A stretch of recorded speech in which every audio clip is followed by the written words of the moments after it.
Sa recovery room na daw si Ate Carla. Yung tawagan na natin pa. October 11 pa ang opera ni Ate. Yeah, so just take that Tylenol whenever you're ready, but make sure you use it. Okay? Ate, babae, lalaki. Sabi nga ni Kuya, kinukwento niya kanina yung mga nurse daw doon na nag-check. Okay, nakatapos na namin mag-serve. Ako pala. Tingin nga ni Cloudy! Sus! Si Cloudy! Agoy!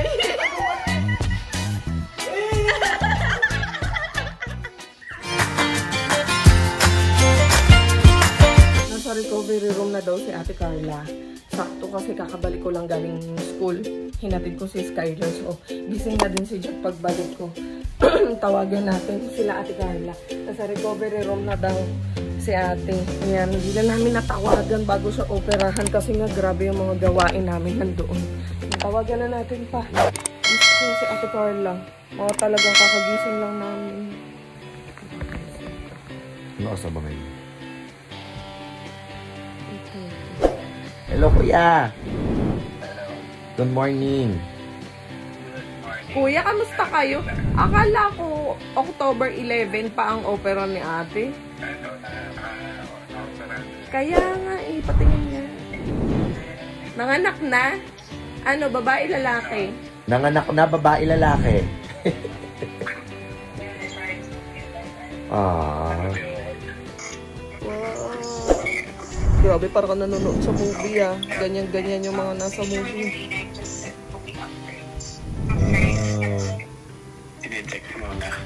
Sili-check mo na sa akin. Yeah, so just take that Tylenol whenever you're ready, but make sure you use it. Okay? Hi! Ate, babae, lalaki. Ano na? Akala namin, nanganak Charis. Ate Ani. Simbahan. Kayo. Kahapon nag-grocery din ako. Actually, ang isip ko talaga ngayon pa lang yung opera. Akala talaga namin. Akala namin today pa lang. Ayan, kaya na, aray pa. Nakaraos naman na, sa wakas. Oo wakas, nga. Ate. Ay, thank you, Lord. Anong sabi ng doktor, Kuya? Huwag ka na masyadong magsalita, ate. Si Kuya lang.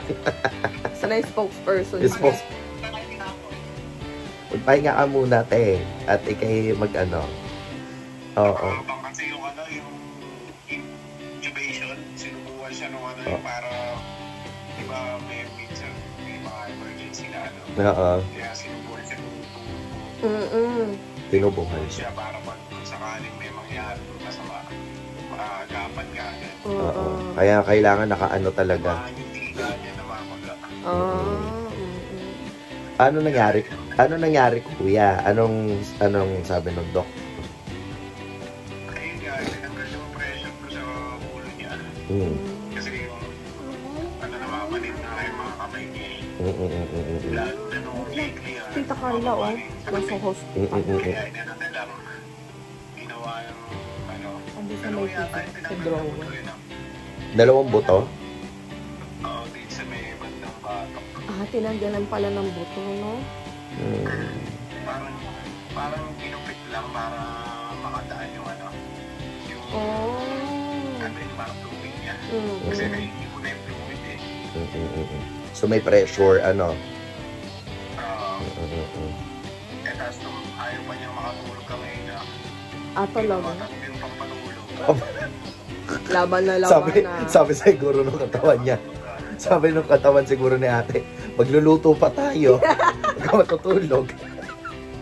Wala pa na magluto. Kaya tagal pala 5 oras. Kaya, Ilang oras siyang sinergery, Kuya? 5. 5 oras, bro. pero mabilis-bilis na yun Mabilis. Mabilis na yun. Mabilis lang na. Nandito kami, alas 4 ng umaga Ngayon oras na, alas 6:30 na. Nang hapon na. Ay, nako. Evening. At least nakaraos, Kuya, ano.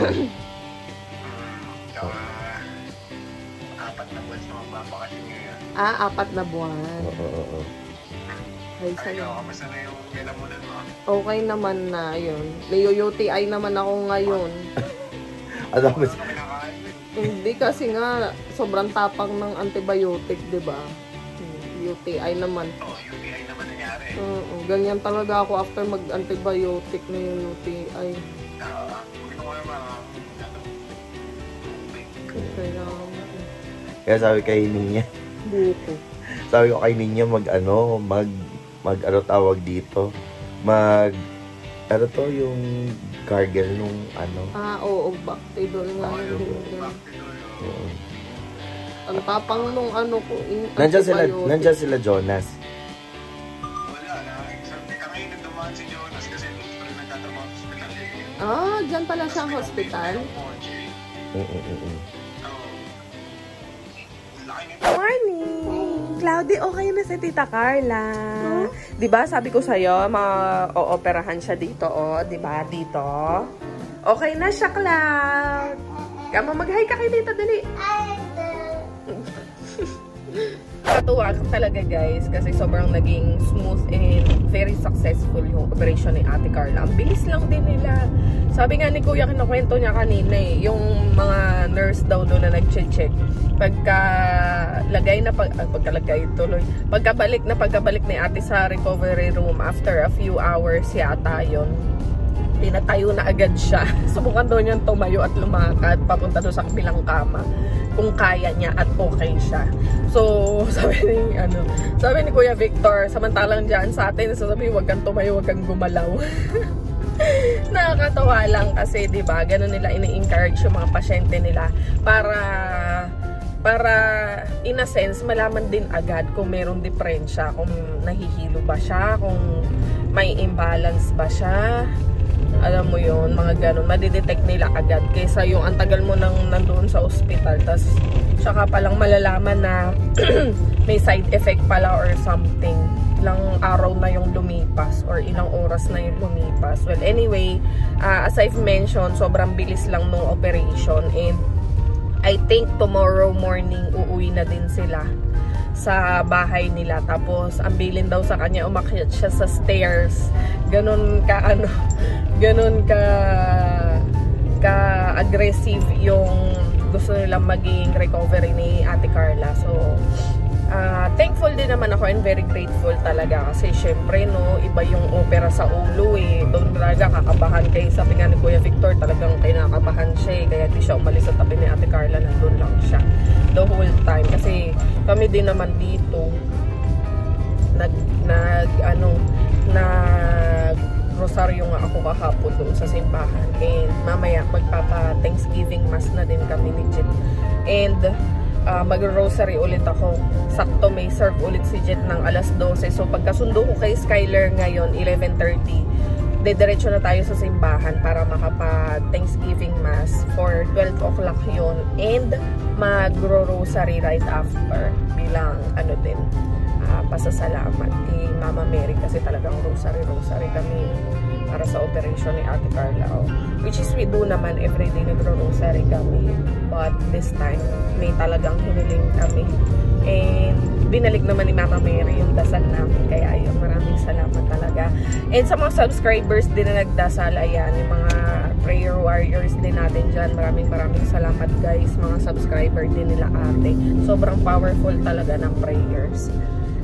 Yun, sunduin muna natin si Bagets sa school para naman makapag balita na ako kay Sky kasi nag-aantay din yun ng news about kay Tita Carla niya. A few moments later.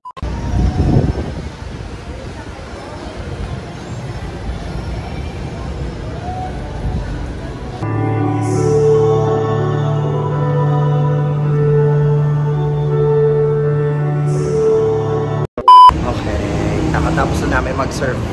Ako pala, mag-serve. Mag-visa. So, pauwi na kami. Pag-mass na tayo. Alam nyo, naglalawina pala dito ng prayer day St. Jude dito every sa Thursday, Our Lady of Mercy. Our Lady of Mercy every Thursday. Yan. Doon sa mga devotee ni St. Jude, punta kayo. Pagkatapos ng misa ng alas 12. Meron dito. No? O, tara, let's go. Wala si sister, no? Wala. 2 hours later. Nakatulog ako dito. Pagbalik namin galing simbahan. Tama ba? Hindi ko na matandaan anong last vlog ko eh. Pagbalik namin galing simbahan, umuwi dito sa bahay, nag-lunch. Tapos, kaya patulog ko yata si Cloudy. Ang siste, ako yung nakatulog. Kaya patulog ko si Cloudy. Si Cloudy hindi natulog. Ako yung nakatulog. Nagising ako mag-aalas 7 na. Diba? Nakakaloka. Ang haba ng tulog ko, guys.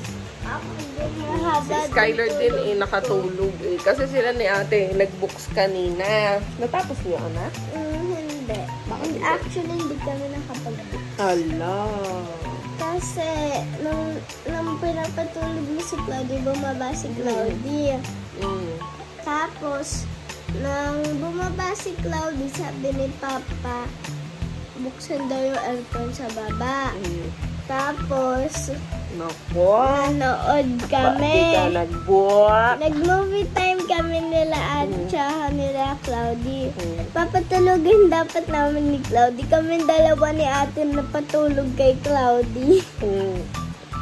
Kayo ni ate nakatulog din? Pero si ate nagising mas maaga sa akin. Kami nga yung nakatulog. Ay, pinapatulog namin yung maliit. Kami yung nakatulog. Ang tibay ng batang yun.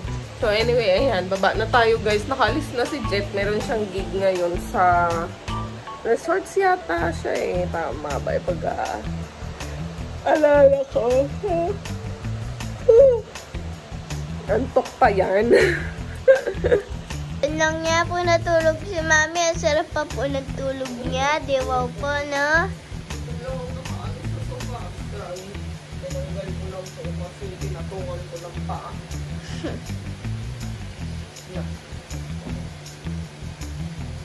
Alis na si Papa. Naabutan ko kasi binuksan niya yung ilaw. Ako, tinatamad na ako parang tinatamad na akong buksan yung ilaw kasi bukas naman na. Tapos pinapapatay ko kasi pag bukas yung ilaw, inaantok ako. So, pinapapatay ko. Pero pag pinapapatay ko, si Papa nag-makeup so hindi naman pwede. So, ako nakatulog ako tapos nagising ako, papaalis na si Daddy. Tapos nakatulog ulit ako. Oh, bilis na, bilis na. Sa harap ka.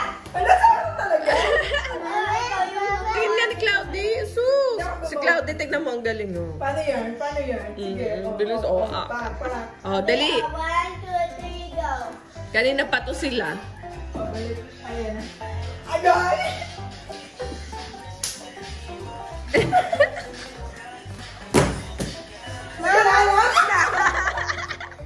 Nakalimutan na. Mami, hot. Ano yan? Okay.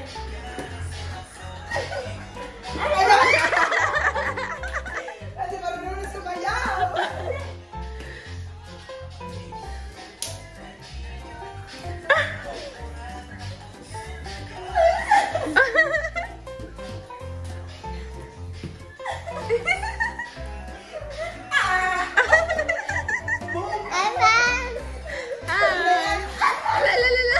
Super babe. Agay! Ano na super face niya? Uy, Cloudy! No! You say sorry to ate. Ba't ka nanunutok? Mag-sorry. Excuse me. You say sorry, Cloud. Pag ikaw na bagok dyan. Super base kami, guys. Agoy! Ikaw din ka lang. Mag-sorry ka dun kay ate. Mami, love. Mag-sorry muna kay ate. Mag-sorry ka muna. Mami, love. Yan, ito. Ito ulit. Marunong niya eh. Nagigil.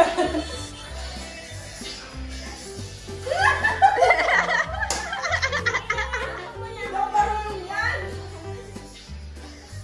Ala, agoy!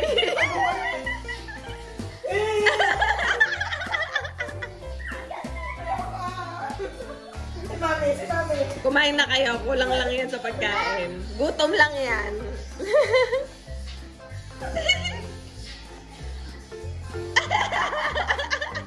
Hindi sinabutan ako. Mga buwan. Mami, Kain nyo na yan. Kulang lang yun sa pagkain. Oh, Cloudy, subo na. Mami mo! Subo na muna. Ma'am! Subo na muna. Mama! Excuse me. Dali, Ana! Ow! Ay! Excuse me. Dali. Hala, nalalaglag na, Cloudy. Ala! Ayan, nalalaglag na. Ayan, mga lingskis. Tapos na kami mag-books ni Skylar. Galing natin. Naka-books pa kami. So, may ample time pa tayo para makanood ng isang movie before you go to bedtime. Okay, so meron tayong isa shoutout. Shoutout talaga. Congratulations pala kay Tita Carla. Congratulations. Successful. Kausap namin sila kanina. Habang nasa school ka, kinausap namin sila Tita Carla. Ano sabi? Mahirapan si Tita Carla magsalita kasi in-intubate siya. Habang inooperahan. Kasi if anything goes wrong daw, nakaready na yung intubate doon. Yung tube doon sa, sa trachea niya. So, yun. Parang yata yung tongue niya. Nasugat or something. Nahirapan siya magsalita kasi namamaga. Pero nakapagsalita. Diba? We love you, Tita Carla. Shout out! Okay. So, good night, guys. So, matutulog na din kami kasi ano oras? 8:30. Okay. So, matutulog na kami kasi 8:30 na. Tapos may school pa ako tomorrow. So, may video ka tomorrow. Okay. So, may video ako ni Mami galing sa school. Okay, good night, guys!